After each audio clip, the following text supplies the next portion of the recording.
Hello, my friends. Hope everybody is doing fantastic on this Thursday. I am so pumped, you guys. I have some news to share with you. And also, I got a fabulous question from Benjamin, who watched one of my framework videos, and he had some more questions. And as I always say, if you have more questions, please post them in the comments. And because this one is a little bit more detailed, instead of me just writing out a little, 4-page essay, I thought I'd just do a video that explains the concept, and hopefully, Benjamin, you find this valuable and helpful. Okay, so first off, hot off the press, I just launched a new membership site. And the membership site, what it does is when I first launched my scenario design course, one of the things that I found was difficult for people was not only did they have a difficulty applying because the space and the amount of time that they had to apply it, they didn't have the support. So it was a self-paced course, right? So basically you could ask me questions in the forum, you could ask me questions in the Facebook chat, but there wasn't really like hey, can you look at my project and tell me if I'm on the right path? And a lot of people asked for that. And also a lot of people asked for the ability to, let's say, look at projects that are existing and deconstruct them together and say, hey, what are some things that we can do to tweak them, to make them better? Or what are some things that are already working here? Well, let's leave it and go from there. And I think that a lot of people struggle with this because they don't struggle as in, I think a lot of people already have the right ideas and they are on the right path. They just need somebody else who understands the world of scenarios, understands the world of e-learning development, and is able to say, yep, go for it, you're kicking butt, run. Right? That's what you need, especially if you're a one-person department who has like everybody else around them is just wowed by a different kind of font, right? So if you need that kind of support and mentorship, which is what I had a few times in my life, and I realized how valuable that is when somebody is actually able to give you no BS kind of feedback that makes you better. Then that's exactly what I'm doing. So basically what happens is my courses are included in the membership. It's a monthly membership, or you can buy the yearly pass if you want to save 2 months off of that, if you've got pockets that are full and burning to spend money. But basically what happens is we get together every week. You definitely have access to all the resources that I'm putting together and more as they're coming, so you can ask questions about the specific lessons and the implementation. But one of the things I think is really going to be useful is a lot of people already are out there experimenting with scenarios. They're already using, implementing all this stuff, but they just need feedback and advice. And that's the Q&A sessions are going to be focused on practical application. We're not going to talk about how people feel about the latest technical release. It's not going to be about that. It's going to be about how can we make your project better? How can we support you better? Let's say you're experiencing some challenges or you're focusing on the wrong thing. We're going to call you out on that and say, listen, this doesn't matter.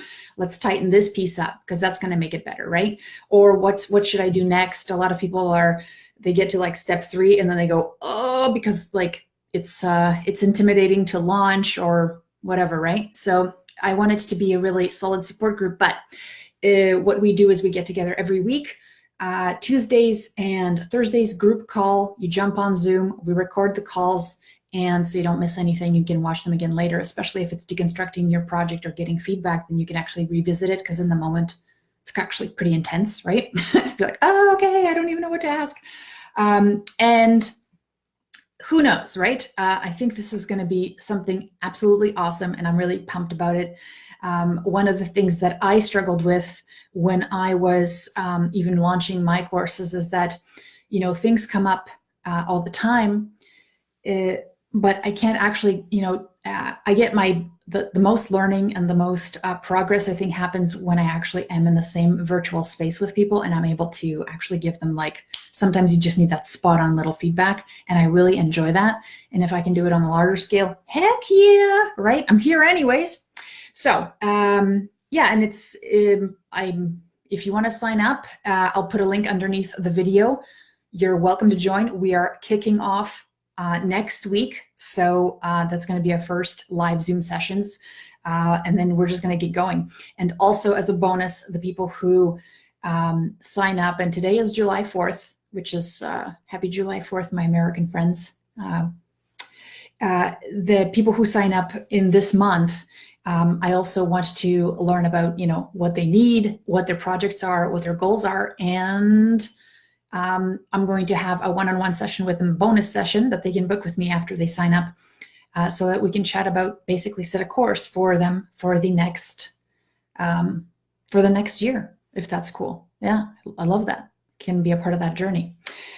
So speaking of journeys, so one of the things that I talk about in my framework videos is really about, and when I say framework videos, I'm talking about scenarios. I'm talking about how you get a scenario from start to finish. How do you get that started? And Benjamin's question was really about, I really stress the idea that you should pick your framework right up front.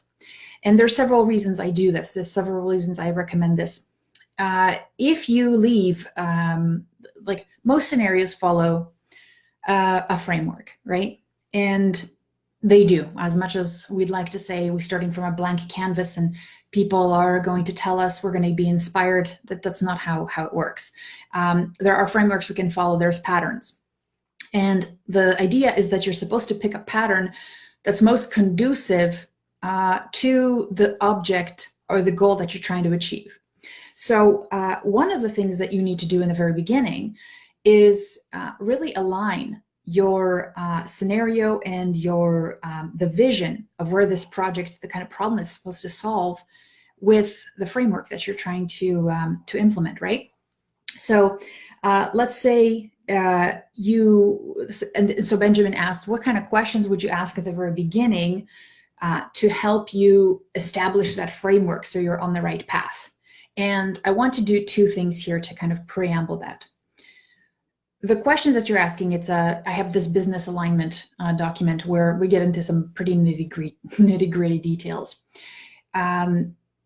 This framework is flexible. So the only reason we make you commit to something up front is because with that commitment, you also gain a certain amount of certainty. And then that certainty kind of exudes from you when you're launching these projects. Because I think one of the things that really kicks us in the butt when we're designing these things is that we come in with this kind of ambiguity or doubt. And what happens as a result is, if there is ambiguity or doubt in your project or in your approach, if you're not sure, then what happens is other people try to diminish it by filling in the gaps, because people don't like ambiguity. People don't like uncertainty, right? So they'll try and be certain as soon as possibly possible. But the challenge is that you don't want people to start making decisions about the framework who have no idea about what that is, right? So the idea is that you commit to a framework early on based on examples that you've seen out there. And I share several examples throughout my YouTube channel.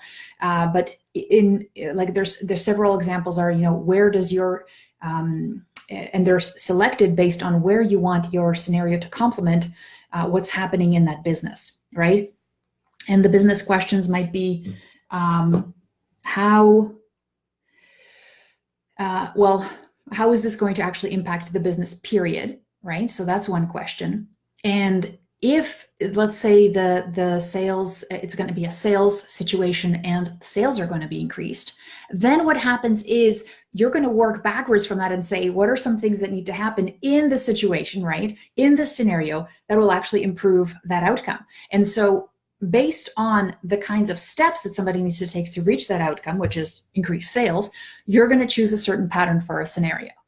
The scenarios vary. Some scenarios reinforce, some frameworks, when we're talking about them, reinforce you following a certain kind of protocol and learning the steps in a very orderly way and gaining mastery in remembering and recalling those steps as you're going through. So that's one kind of framework, right? And that is aligned and fits in certain kinds of places, in certain kinds of goals for a business. Another kind of scenario is where there's already a ton of information, a ton of great resources, but people don't realize why they would have that, why they should, access those resources. So what you're doing is you're almost in a way creating an artificial gap that they now perceive, which is putting them in a situation where they're actually going to use those resources and getting them to work through it so that they can be directed to those awesome resources, because you've created a scenario that helps them actually see the gap that they have. People are gap-seeking machines, right? They're always looking for ways to, or we're trying to fill all the gaps. And if we see that there's one actually something missing, we'll try to fill it right away. It'll actually irk us if we don't know something and now we perceive that we don't know it. It's actually a big deal. So scenarios are beautiful for this kind of application, right? So, when I say this is going to kind of guide these people into this situation or to these resources, that really is about figuring out what kind of ecosystem do people have that, or the organization has, that you're making this scenario kind of fit into. So are there existing resources? Are there people who are set up to coach and mentor? Is there a follow-up live session, right, where people get to talk about the different things that you discussed in your scenario? Are there opportunities for people to apply on the job? All those things, kind of, you're figuring them out because you know that through your examination of what's of an organization, is that nothing stands alone. Things kind of, in fact, to be more powerful and have more impact, you want things to kind of mesh, right? So you want to figure out where that mesh is going to be. So we talked about the scenario that's focused on mastery or following protocols. We've all talked about the scenario that guides people to a certain kind of content, because now they perceive a procedural gap or a skills gap that they have. Now another type of scenario could be an epiphany type of scenario, which basically what it does is its sole purpose is to sell people on a different future. A lot of us talk about motivation. A lot of us talk about, how do we change behaviors? Well, sometimes all the things are in place, but people simply need a nudge. People simply need to imagine themselves in a different place. Well, that would be a story-based scenario, and there's a framework for that as well, right? So those are all, like I said, there's links on my YouTube channel to all these types of scenarios. So what you're doing is you're just saying really what's driving your decision for the framework. And like I said, it's flexible. So the only person that really needs to believe in this thing is you, most primarily, because you're going to be driving this whole thing. And then what you're going to find is that based on the ecosystem of the business and how people learn that business and how people interact in that business, that's going to give you the idea behind what framework to use. So you're going to just basically ask, where does it fit? Where does it complement what's already happening? What's working in this company, and how can my intervention, this framework, actually make it work 10 times better? How can we triple results in this area? What can we do? What kind of intervention, what kind of scenario, what kind of story can we tell that'll make this even better? And then, what value is it going to bring to the people who are going through it? That will also help you determine the kind of scenario you're going to have. Is it that it's going to have them have an epiphany? Is it going to paint a picture for them and they're going to say, hey, I think I need to change my behavior because I thought I knew how to solve this problem, but through this, I realize I don't? Or is it going to be something where you have a set of protocols and there's some steps that are extremely critical, and you're going to let people know they are critical by making them go through a scenario only if they complete a specific sequence of things, right? So those are the things that really make a difference, and those are the things that are going to influence your framework. So when you step back and you say, okay, what are the 3 things that are going to now contribute to a good framework decision? And like I said, this framework decision is mostly so that 1, you believe you know where you're going. 2, other people can actually say, okay, this person has a framework. Let's focus on the important stuff, which is coming up with compelling situations, consequences, and stories. Those are the things that really matter, because the framework is flexible and actually can be adjusted. Like if you go with a string of pearls scenario, which is basically a sequence of events that are interrelated or interchangeable, but then after you do your research and you talk to people, you realize there is some branching, there is some looping. That's easy to add, but you started with a framework, and so people stop really questioning that. if you begin with that concept, period. So it's going to be a confluence of your target learner. Who are they? What are you trying to help them do? That's huge. If they're novice learners, maybe you're teaching them the steps. If they are, let's say, people who are already very savvy, they just need to have a couple of epiphanies, that might be a different kind of story, right? And then, so the things that influences the learner, the goal, what's the business trying to achieve? What are they trying to do better? And then basically the environment, right, that you're trying to implement it in, which is that framework. So I hope that was helpful. Really, it's funny because I think there's almost like two kinds of people in the world, I got to tell you. There's people who already realize how powerful scenarios are, and they're really trying to use them as much as possible because storytelling and giving people agency is like two of the most powerful things we can do to people via like a screen, and most of them we never see, right? So that's huge. But I think then there's another part to people that they don't see the scenarios as being useful. They just see it as this, one more fad or one more thing that people talk about. But to be honest with you, I mean, I used to believe that. I used to believe it was just another little tool in the toolkit until I realized that when I was training people for a call center, and this was actually live, my feedback from training that I got, I ran these multi-week classes, right? And it was heavy on procedures, super heavy on procedures, very heavy on customer service.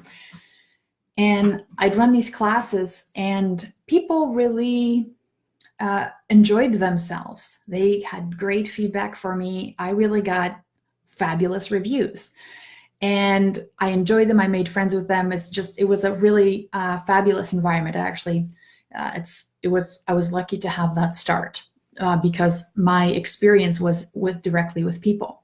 Now, I could have been satisfied with that. However, I think it was a confluence of like me really loving what I do and really feeling like I owed these people to do a great job. And also the fact that the training center was in the same, on the same floor as the application area, basically where they worked after they left the training. I could observe them. And I remember getting this one, it's just like when we worked for this place, it was like getting a job there was fabulous because the benefits that came with it, we had amazing incentives for sales and for like meeting your key performance indicators. Like we had pizza days, we had ice cream days, like we had great parties, barbecues, support for our charities. Like this place was amazing, right? And so anybody who really got the interview and got through training, I really, the feedback I got is I won the lotto, basically. And the scariest part was there's this one young lady who basically told me that she was just so excited, single mom. Now she's able to support her family. And then I see like the fear in her eyes as she takes her first calls, right? And I thought, okay, I got to do something differently because I don't want her to quit because I know this is important to her, right? It wasn't even about me at that point. It was just making sure that she wanted to stay and she could stay and she didn't freak out. So then I started just observing what started working in our training sessions. And we did a lot of like, review this and work with your buddy, quizzes, recall. We did Jeopardy. My God, I don't even want to talk about that game because it has nothing to do with reality. Jeopardy only teaches you how to be good at Jeopardy, really. So what I did is I started practicing more calls in the classroom, in the training classroom. And it was, the idea was so cool. We had it set up so that we could actually call each other and the person would actually be on a call. So it would be fully simulated and we would call with problems and things like that. And the people who got the best benefit out of those like role play calls, because we'd always do a buddy system where I would call or somebody else would call with a scenario.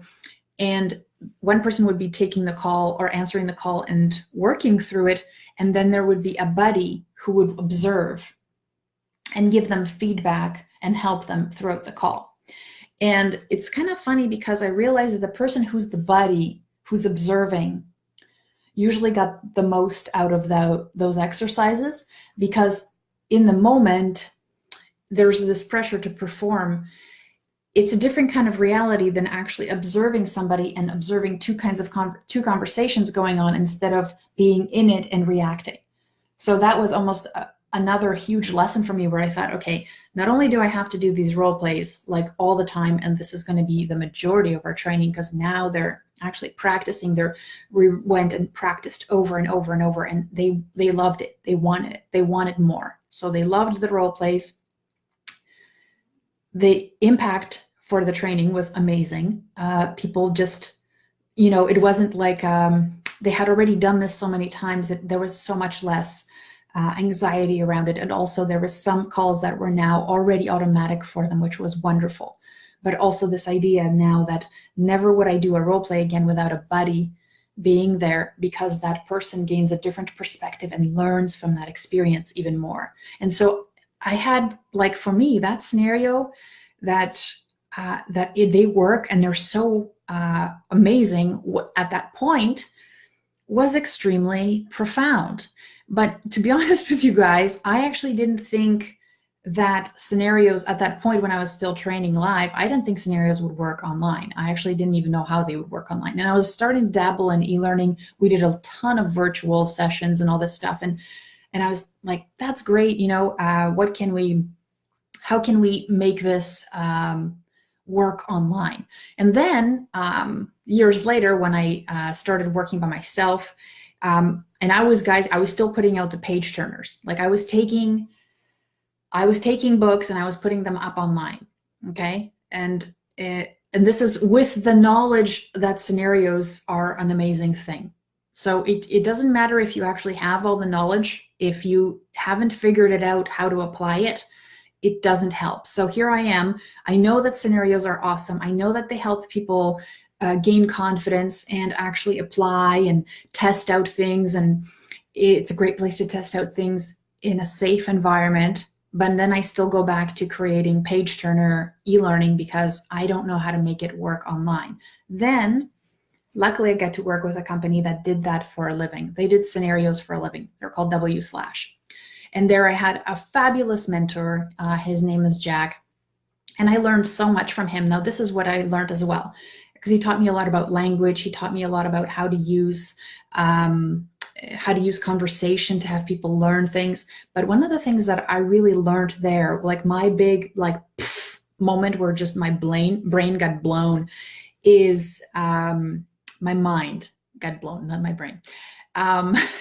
What happened is we worked with so many different kinds of businesses that did all kinds of things, that did sales, that did customer service, that did like manufacturing, food.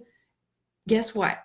All of them benefited from a scenario.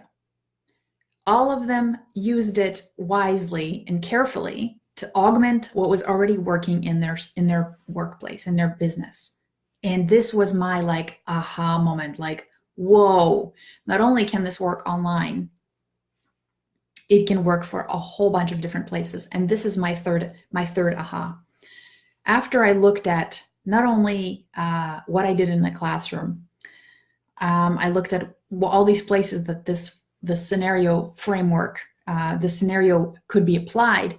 I realized that there's a pattern underneath that was consistent across all of them. And this is what I think is amazing, is that you can take this skill and it has nothing to do with where you work. It has nothing to do with your industry, but it has to do with understanding there's a pattern there, and then overlaying that with the right context and the right story, and boom, you've got something amazing and powerful. And it can be taken, like, it's a skill set, it's a craft that you now have that you can take with you anywhere. And that's exactly what I did. And that's why I do what I do. And that's why I'm teaching others, because I think that it's underutilized and people don't realize its power, how wonderful it is, how powerful it is. It just, is it easy? No, no good stuff is. That's like saying, hey, is writing a blockbuster movie easy? No, it takes iteration, it takes time, it takes learning. But at the end, imagine creating something that actually affects people and you've made a difference in the world. That's amazing, right? I think that is what we're all going for. It's trying to make something that has positive impact and help somebody lead a better life. So I hope that was helpful. I hope I answered your question. If I didn't, guess what? You can ask it again and I'll make another video. So hopefully you enjoyed that. Once again, I'll put the link to our new membership site underneath the video. And basically what you can do is sign up. We're kicking off next week with our first session and just, going hard on those projects and making sure that one of the things I want to set up is a community of people who are just really supported and are supportive to each other. Because one of the things I found is that people really learn a lot from those interactions and the questions that other people have. Because as much as you think you're special, there is difficulties, there's status quo, there is difficult SMEs, there is challenges in every single workplace, right? So let's learn from each other and do that well. All right. Okay. So hope you have a fabulous rest of the day. Celebrate. I hope you go to see some fireworks, and otherwise, ciao for now. Bye.